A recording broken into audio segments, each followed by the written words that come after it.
Hello, Namaste. Welcome to the 10th CBSE English course series. 10th की जो CBSE board का course है उसमें दो किताबें हैं. एक टेक्स्ट बुक है फर्स्ट फ्लाइट और एक है supplementary reader footprints without feet. तो आज के वीडियो में हम टेक्स्ट बुक का जो पहला चैप्टर है लेटर टू गॉड वो देखेंगे. ये बड़ा ही इंटरेस्टिंग सा चैप्टर है.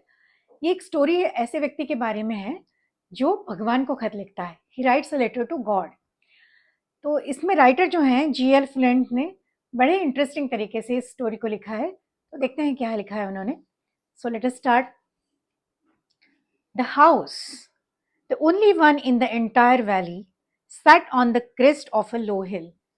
कहानी की शुरुआत में राइटर हमको बता रहे हैं कहानी का बैकड्रॉप, मतलब ये कहानी किस एरिया में कहाँ पर लोकेटेड है. तो एक घर के बारे में बता रहे हैं.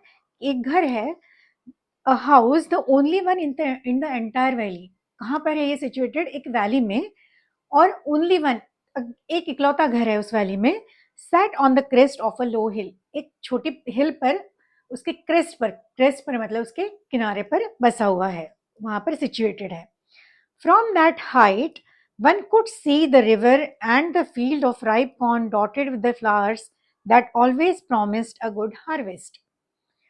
अब ये जो घर है इस हाइट से, क्योंकि वो हिल पर है, एक छोटी सी हिल है लेकिन हाइट पर है, तो उस हाइट से हमें क्या क्या दिखाई दे सकता है, वहां से हम क्या देख सकते हैं. तो from that height one could see the river, एक नदी दिखाई दे रही है. And the field of ripe corn, एक फील्ड, एक खेत दिखाई दे रहा है जिसमें कॉर्न उगे हुए हैं और जो पक चुके हैं, पूरी तरह से तैयार फसल है. Dotted with flowers that always promised a good harvest, और उस पर सुंदर फूल हैं जिससे पता चल रहा है कि इस बार का जो क्रॉप है, इस बार की जो फसल है वो काफी अच्छी हुई है. The only thing the earth needed was a downpour और एट लीस्ट अ शावर. उस वक्त किस चीज की सबसे जरूरत थी उस फसल के लिए? या तो एक डाउनपोर की, माने एक अच्छी बारिश, और कम से कम एक शावर की उस वक्त उस फसल के लिए बहुत ज्यादा जरूरत थी. Through out the morning Lencho, who knew his field intimately. अब इस कहानी का मेन कैरेक्टर जो है उसका नाम है लेंचो. तो थ्रू आउट द मॉर्निंग, सुबह से लेकर लेंचो क्या कर रहा था? Lencho had done nothing else but see the sky towards the north east. वो सुबह से सिर्फ नॉर्थ ईस्ट की तरफ देखता हुआ बैठा था, आकाश की तरफ देखता हुआ बैठा था. And लैंचो who knew his field intimately, intimately मतलब बहुत अच्छे से, इंटीमेटली का मतलब होता है क्लोजली, बहुत अच्छे से.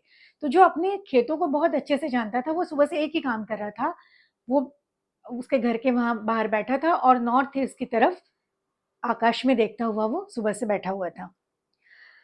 We are really going to get some water woman. शायद अपनी पत्नी से बात कर रहा है. उसने कहा कि अब शायद हमको थोड़ा पानी मिलेगा. पानी मिलेगा मतलब शायद बारिश होगी. The woman who was preparing supper replied. और जिस लेडी से वो बात कर रहा था वो क्या कर रही थी? सपर बना रही थी. सपर माने दिन का आखिरी मिल. किसी भी दिन का आखिरी मिल उसे सपर कहा जाता है. तो वो सपर प्रिपेयर कर रही थी. उसने जवाब दिया, यस गॉड विलिंग, अगर भगवान की इच्छा हुई तो. The older boys where working in the field. घर के जो बड़े बच्चे थे वो खेत में जाकर काम कर रहे थे. While the smaller ones were playing near the house. और छोटे बच्चे जो थे वो घर के बाहर खेल रहे थे. Until the woman called to them all. जब तक उस लेडी ने, वो जो सपर बना रही थी, उसने सबको आवाज नहीं दिया, तब तक वो सब लोग, बड़े बच्चे खेतों में काम कर रहे थे और छोटे बच्चे घर के बाहर खेल रहे थे. Come for dinner. उस लेडी ने सबको डिनर करने के लिए घर में बुलाया. It was during that meal that just as Lencho had predicted big drops of rain began to fall. और जब ये लोग खाना खा रहे थे फैमिली बैठकर, तो जैसे लेंचो ने प्रेडिक्ट किया था, उसने बोला था ना कि शायद बारिश होगी, तो जैसे उसने प्रेडिक्ट किया था, प्रेडिक्ट मतलब अंदाज बांधना या भविष्य बताना. एक भविष्य बताना भी होता है लेकिन अंदाज बांधना भी होता है. तो उसने अंदाज लगाया था ना कि शायद आज बारिश होगी, तो जैसे उसने प्रेडिक्ट किया था उस हिसाब से बारिश शुरू हो गई. Big drops of rain began to fall. बड़े बड़े बूंदे बारिश की गिरनी शुरू हो गई. In the north east huge mountains of clouds could be seen approaching. North east से बारिश के जो काले बादल होते हैं वो आते हुए दिखाई दे रहे थे. हमने देखा ना पहले कि लेंचो जो है वो सुबह से सिर्फ नॉर्थ ईस्ट की तरफ देखता बैठा था। क्यों देख रहा था? क्योंकि उसे वहाँ पर बारिश के बादल दिखाई दे रहे थे, इसलिए वो सुबह से इंतज़ार कर रहा था कि वो नॉर्थ ईस्ट से बादल कब उसके फील्ड की तरफ आएंगे और कब बारिश होगी। The air was fresh and sweet, हवा बहुत खुशनुमा थी। The man went out for no other reason than to have the pleasure of feeling the rain on his body. तो लेंचो बड़ा खुश हो गया, वो उस रेन को फील करने के लिए बाहर निकल गया। And when he return he exclaim, और जब वो घर में वापस आया तो वो बोला, these aren't rain drops falling from the sky, ये आकाश से गिरने वाली बूंदे नहीं हैं, दीज आर न्यू कॉइन्स, ये नए सिक्के हैं। The big drops are 10 cents pieces and the little ones are 5 cents. उसका कहना था कि ये जो बड़े बड़े जो ड्रॉप्स हैं, बड़ी बड़ी बूंदे हैं, वो 10 सेंट्स की हैं और छोटी बूंदे हैं वो 5 सेंट्स के कॉइन्स हैं। With a satisfied expression, he regarded the field of ripe corn with its flower dripped in a curtain of rain. बड़ा ही खुश था, बहुत सेटिस्फाइड था कि चलो जिस चीज़ की ज़रूरत थी, रेन की ज़रूरत थी और रेन आ गई। तो वो बोलता है कि ये जो मेरा जो फील्ड है जिसमें कॉर्न उगे हुए हैं और सुंदर फूल भी हैं, वो बारिश के एक पर्दे में लपेटे हुए हैं, उस कपड़े में लपेटे हुए, जैसे मानो बारिश ने उसे अपने आप में लपेट लिया है। ड्रेप्ट यानी लपेटा हुआ। ड्रेप का एक मतलब पहनना भी होता है और लपेटना भी होता है। तो वो कह रहा है कि बारिश ने ये जो मेरा कॉर्न का फील्ड है उसको अपने आप में लपेट लिया है। But suddenly a strong wind began to blow, अचानक ही तेज हवा चलने लगी। And long with the rain very large hailstone began to fall, और बारिश के साथ साथ ही बड़े बड़े हेलस्टोन माने ओले, मतलब बर्फ के गोले जैसे होते हैं, गोल गोल होते हैं, कुछ छोटे होते हैं कुछ बड़े होते हैं, अलग अलग साइज के। तो ये हेलस्टोन गिरना शुरू हो गए। ये हेलस्टोन जो होते हैं ये फसल के लिए अच्छे नहीं होते हैं, फसल को खराब कर देते हैं, क्योंकि वो वजन होता है, उसमें बर्फ में वजन होता है, तो वो जब फसल पे गिरते हैं तो फसल डिस्ट्रॉय हो जाती है। So they are not good for any crop. These truly did resemble new silver coin, पर ये तो सचमुच में सिल्वर कॉइन जैसे, रिसेंबल मतलब उसके जैसे, सिमिलर टू, तो ये तो सचमुच सिल्वर कॉइन जैसे, क्योंकि चमकदार थे और गोल भी थे, तो ये तो सच में सिल्वर कॉइन जैसे दिख रहे थे। The boys exposing themselves to rain ran out to collect the frozen pearls, और घर के जो बच्चे थे वो दौड़ते हुए बाहर गए और ये फ्रोजन पर्ल्स मतलब मोतियों जैसे बड़े बड़े मोती, सुंदर, बहुत सुंदर दिखते हैं हिलस्टॉन, तो उनको कलेक्ट करने के लिए घर के बच्चे दौड़ पड़े बाहर। It's really getting bad now, exclaimed the man. Lencho बोला, ये तो बड़ा खराब हुआ। I hope it passes quickly, मुझे उम्मीद है कि ये जल्दी ही खत्म हो जाएगा, मतलब ये जो हेल स्टॉर्म है ये जल्दी ही खत्म हो जाएगा। It did not pass quickly, मगर ऐसा हुआ नहीं, वो जो हेल स्टॉर्म था वो जल्दी खत्म नहीं हुआ। For an hour the hail rain on the house, the garden, the hillside, the cornfield, on the whole valley. 1 घंटे तक ये ओलों की बारिश होती रही सभी जगह, उसके घर पर, उसके फील्ड में, पूरी वैली में ये ओले 1 घंटे तक गिरते रहे। The field was white as if covered with salt, उसका जो खेत था, उसकी जो फील्ड थी वो पूरी तरह से सफ़ेद हो गई थी। ऐसे लग रहा था मानो उसके खेत को किसी ने बर्फ से पाट दिया हो, बिल्कुल पूरा सफ़ेद सफ़ेद हो गया था, इतने ओले उसके फील्ड में गिर चुके थे। Not a leaf remained on the tree, झाड़ पर एक पत्ती भी बाकी बची नहीं थी, क्योंकि हेल जो होते हैं उसकी वजह से सारी पत्तियां गिर गई थी। The corn was totally destroyed, और जो कॉर्न की जो फसल थी, सारे कॉर्न डिस्ट्रॉय हो गए थे, सब कुछ खत्म हो गए थे। The flowers were gone from the plants, सारे फूल भी झड़ चुके थे। Lencho soul was filled with sadness, Lencho बहुत दुखी हो गया। When the storm had passed, he stood in the middle of the field and said to his sons, जब वो स्टॉर्म खत्म हो गया उसके बाद लेंचो अपने फील्ड में गया और अपने बच्चों से बोला, अ plague of locus would have lived more than this. Locus means एक टिड्डी नाम का एक इंसेक्ट होता है, ये बहुत सारे एक साथ आते हैं और फसल पर अटैक करते हैं और फसल को डिस्ट्रॉय करते हैं। पर अगर ये इंसेक्ट भी अगर अटैक करता तब भी इससे कम नुकसान हुआ होता, ऐसा लेंचो अपने बच्चों को बता रहा है। The hell has left nothing, मगर ये जो हेल है, ओले हैं, इन्होंने कुछ भी नहीं छोड़ा। This year we will have no corn, इस साल हमें कोई कॉर्न नहीं मिलने वाला। That night was a sorrowful one. Obviously, it was a sorrowful night because all their hard work, everything was gone in vain. So they were all very sad. So it was a sorrowful night. All our work for nothing. हमारा जो सारा काम था, हमारी सारी मेहनत, वो क्या हुआ? उसका कुछ भी फायदा नहीं हुआ. There is no one who can help us. कोई भी नहीं है जो हमारी मदद कर सकता है. We will all go hungry this year. इस साल हमको भूखा ही रहना पड़ेगा, लेंचो कह रहा है अपने फैमिली से.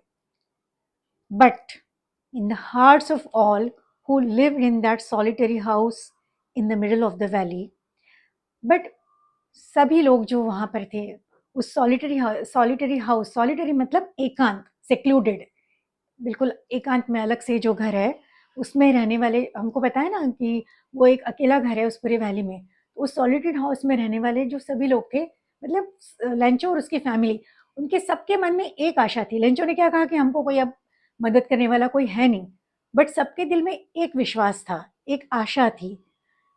There was a single hope, help from God. सबके मन में एक आशा थी कि नहीं, हमको मदद करे कोई तो करेगा, और हमको मदद करने वाला कौन है? भगवान हमको जरूर मदद करेगा. Don't be so upset even though this seems like a total loss. Remember no one dies of hunger. ये शायद उसकी पत्नी है जो उसको समझाने की कोशिश कर रही है. वो उसे कहती है कि डोंट बी सो अपसेट, इतने अपसेट मत हो.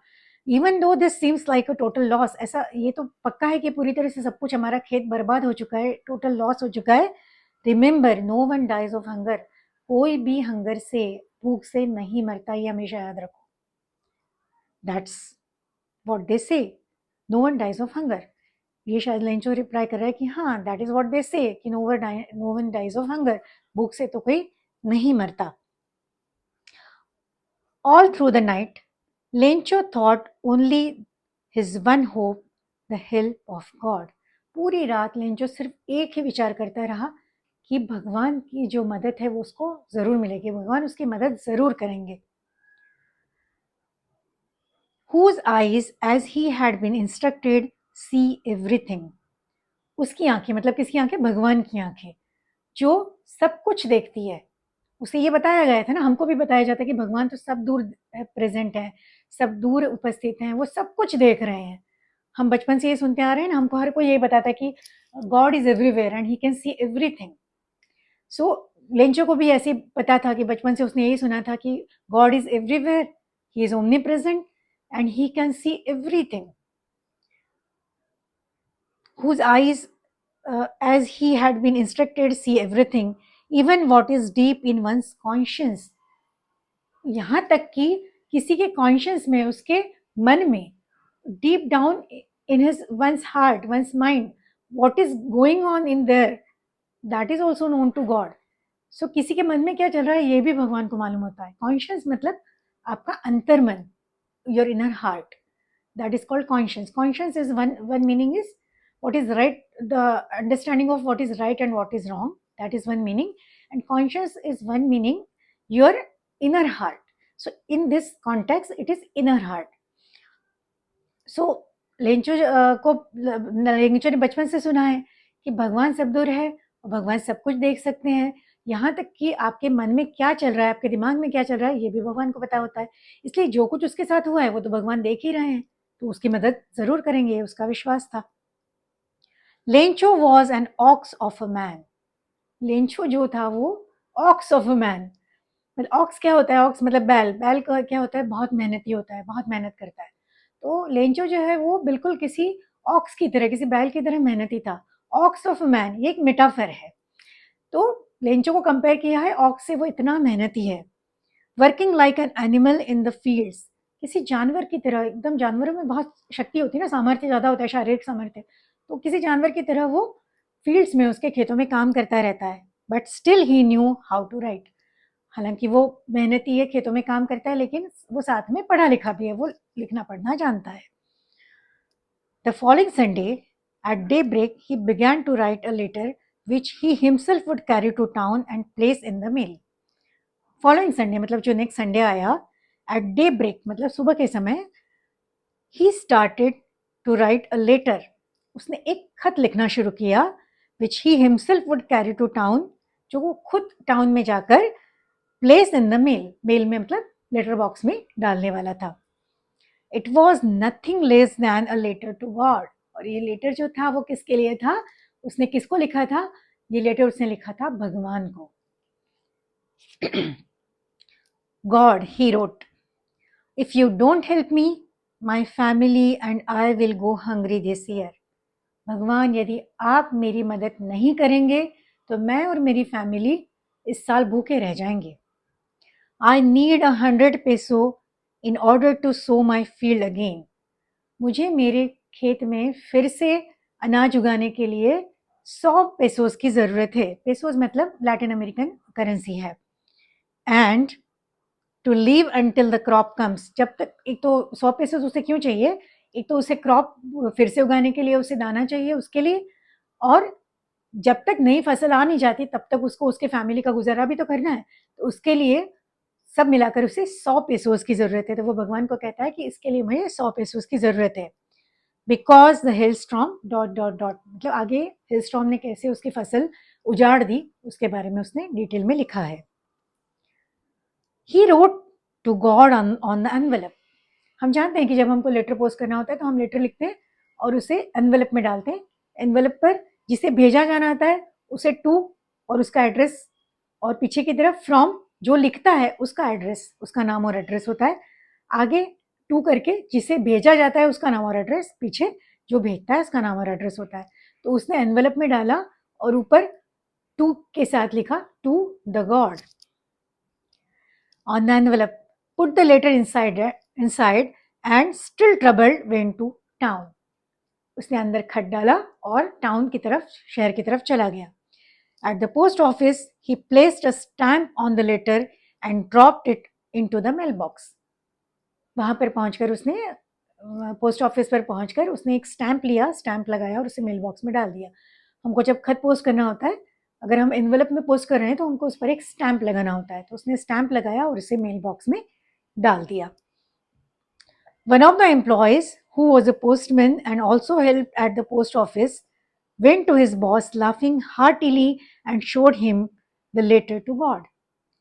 अब वो मेल बॉक्स में डाला तो उसमें वो जो पोस्टमैन है उसने वो सारे लेटर्स के साथ वो लेटर भी निकाला, और जब उसने देखा कि उस पर लिखा हुआ है टू गॉड तो उसको बड़ी हंसी आने लगी कि ये क्या मजाक है भाई. तो वो हंसते हंसते, जोर से हंसते हंसते वो लेटर लेकर उसका जो बॉस है, उसका बॉस मतलब वहाँ का पोस्ट मास्टर, उसके पास गया. Never in his career as a postman had he known that address.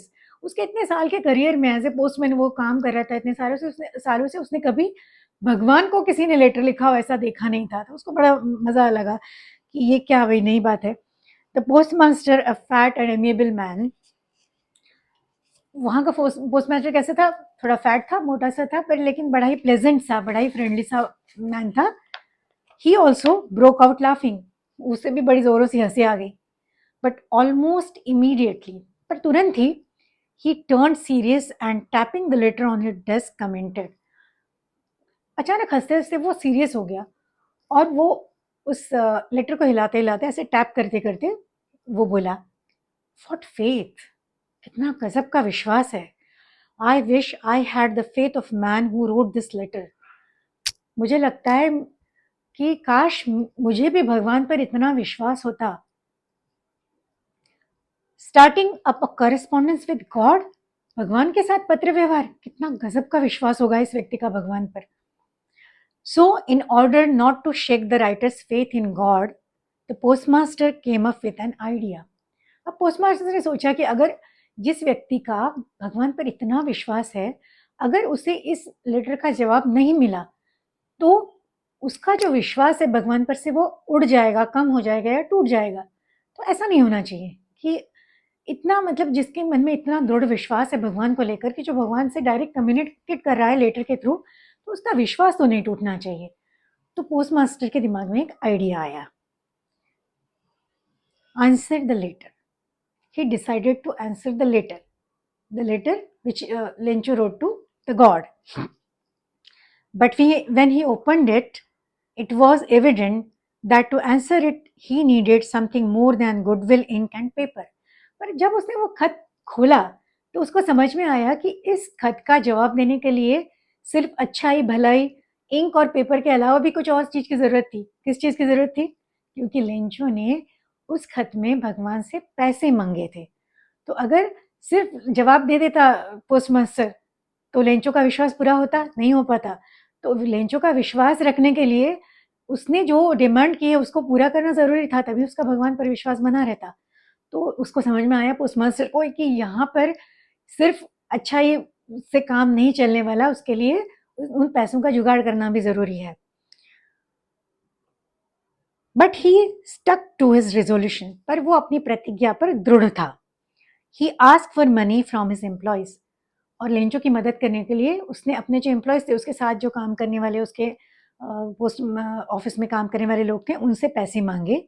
He himself gave part of his salary, उसने अपनी सैलरी से कुछ हिस्सा उसमें ऐड किया। And several friends of his were obliged to give something for an act of charity, और उसके कुछ दोस्त लोग भी इस एक्ट ऑफ चैरिटी में पैसा देने के लिए तैयार हो गए। It was impossible for him to gather together the 100 pesos. पर इतना सब होने के बाद भी उसके लिए 100 पेसोस जमा करना संभव नहीं हो पाया। So he was able to send the farmer only a little more than half. तो वो उस फार्मर को, लेंचो को, आधे से थोड़े ज्यादा पैसे देने में ही सफल हो पाया।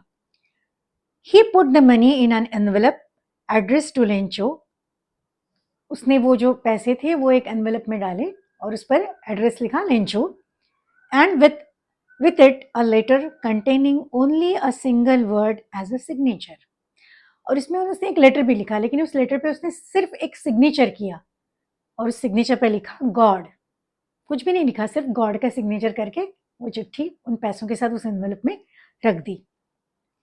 The following Sunday Lencho came a bit earlier than usual. अगले संडे लेंचो हमेशा से भी जल्दी और पोस्ट ऑफिस में आ गया। To ask if there was a letter for him, किस लिए आया? वो आते ही उसने तुरंत पूछा कि मेरे नाम का कोई खत आया है। It was the postman himself who handed the letter to him, और वही पोस्टमैन जिसने वो खोल के उसका पत्र देखा था और उससे बड़ी हंसी आई थी, उसी पोस्टमैन ने वो खत लेंचो को दिया। While the postmaster experiencing the contentment of a man who has performed a good deed, और इस वक्त जब वो पोस्टमैन ने वो खत लेंचो को दिया, तब वो जो पोस्टमास्टर जिसने एक्चुअली हेल्प की थी लेंचो की, पैसे जमा किए और वो खत लिखा, पैसे रखकर पोस्ट भी किया, वो अपने ऑफिस में से बाहर देख रहा था वहाँ के बाहर लेंचो आया है और पोस्टमास्टर उसको वो लेटर दे रहा है। उसको एक मनी मनी बहुत कंटेनमेंट, बहुत एक संतोष की भावना उसको फील हो रही थी कि मैं आज किसी की मदद कर सका।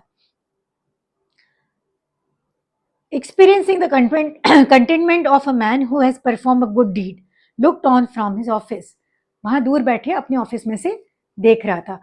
Looked on is a phrasal verb, हम जब फ्रेजल वर्ब पढ़ेंगे तब उसको डिटेल में देखेंगे, but looked on is a phrasal verb.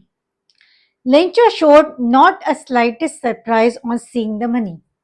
सबसे आश्चर्य की बात, जब लेंचो ने वो एनवेलप खोला तो उसमें पैसे दिखे, लेंचो को जरा भी आश्चर्य नहीं हुआ। देखिए, इसे कहते हैं विश्वास। लेंचो का भगवान पर का विश्वास इतना दृढ़ था कि उसे इतना पूरा विश्वास था कि उसने भगवान से पैसे मांगे तो भगवान जी उसे भेजेंगे।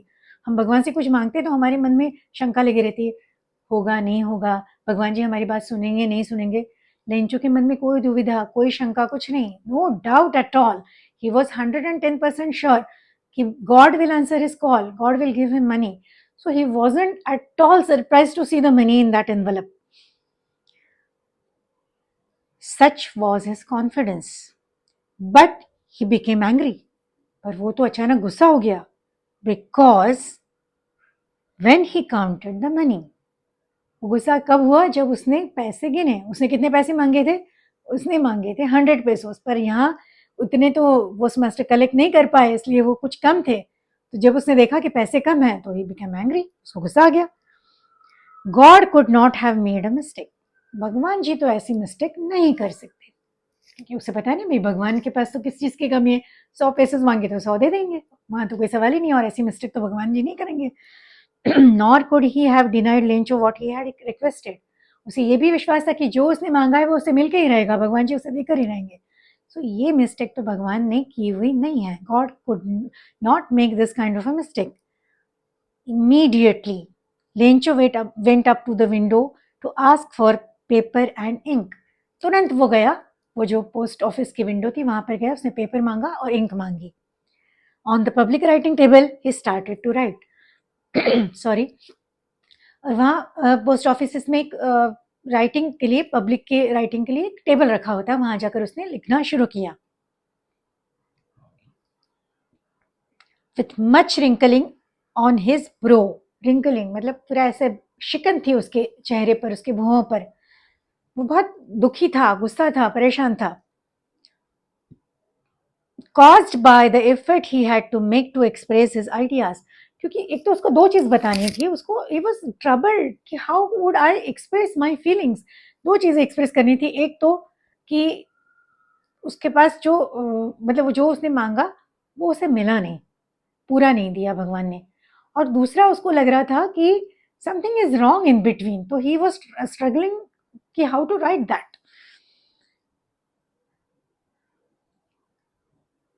When he finished he went to the window to buy a stamp, जब उसने लिखना पूरा हो गया उसका तो वो विंडो पर गया, उसने एक स्टैम्प खरीदा।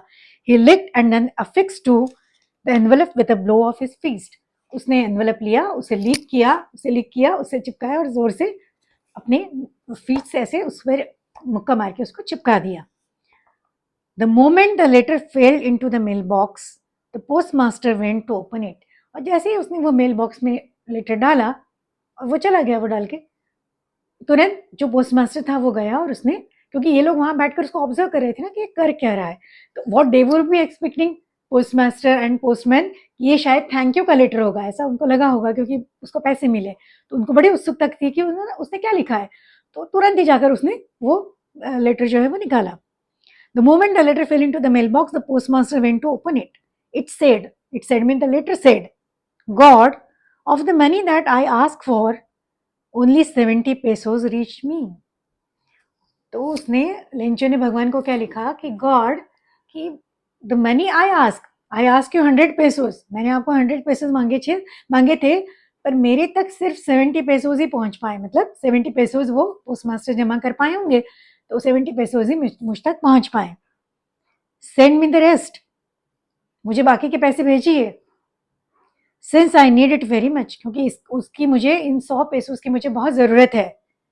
But don't send it to me through the mail, पर मुझे मेल के थ्रू मत भेजिए, मतलब पोस्ट से मत भेजिए।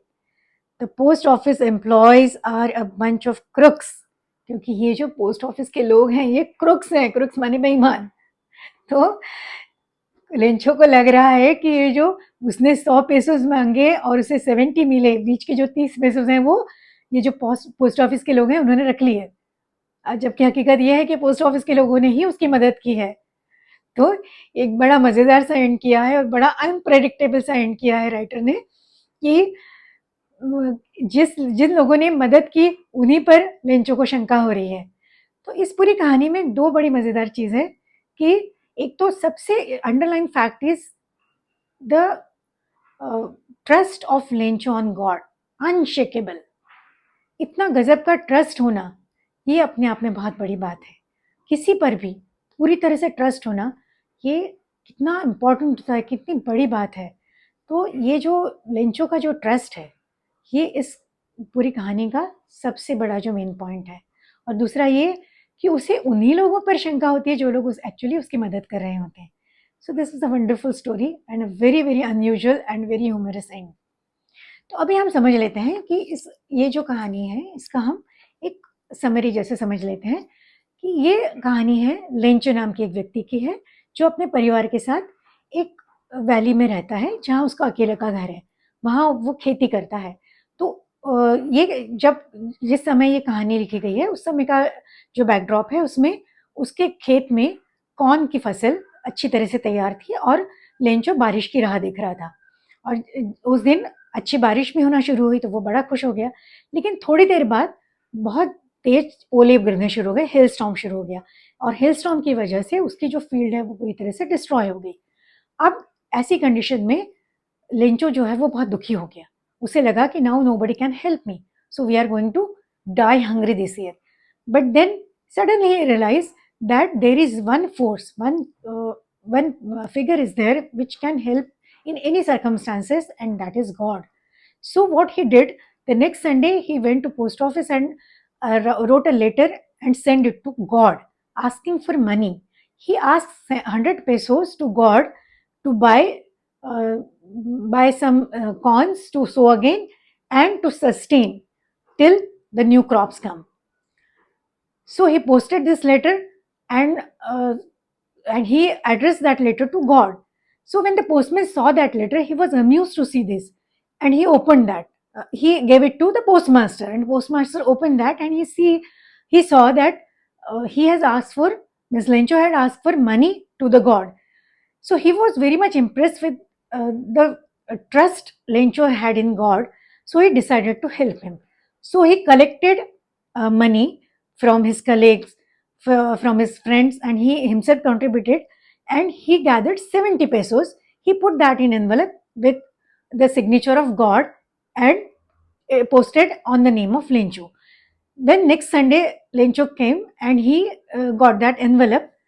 On seeing that envelope, instead of getting happy, he was angry that he asked for 100 pesos and God had sent him only 70 pesos. So he wrote again a letter to God, writing that he needs 100 peso, so he want the God to send the remaining 30 pesos. And he instructed that please do not send through mail because the employees in this post office are actually crooked. They are not trustworthy. So this is how this humorous story takes place. In the next chapter, we will see the question answer of this lesson. Thank you.